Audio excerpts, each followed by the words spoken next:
Ano to? Hi! Hello mga kalasa! Welcome sa Lasang Pilipina. Ngayong araw mga kalasa ay magluluto tayo ng simpleng ulam.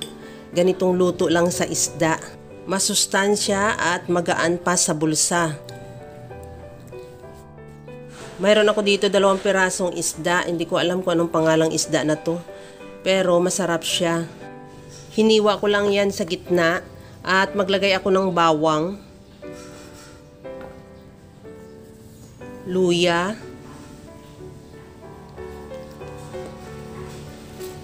lagyan ko na rin ng sibuyas,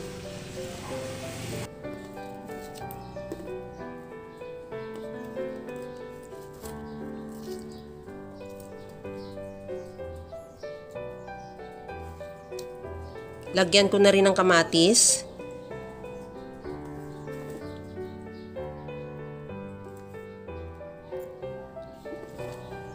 ilagay ko na rin yung siling green.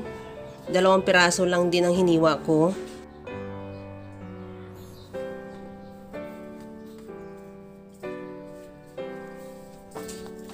Ilagay ko na rin yung ampalaya.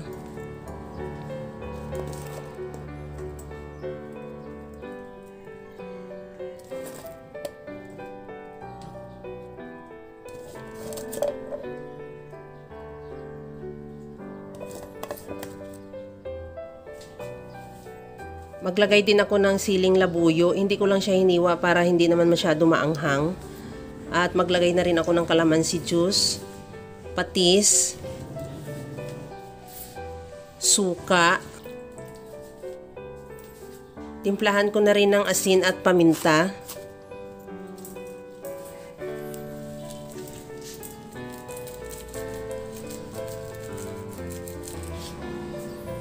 At maglagay din ako ng asukal, optional. Kung ayaw mo, pwede naman hindi ka maglagay. Pero mas masarap siya pag may asukal dahil ma-enhance yung lasa ng alat natin at asim. At naglagay na rin ako ng tubig, takpan hanggang sa maluto yung ating isda at the same time yung gulay na rin. Pagkaluto o tikman kung okay na yung ating timpla.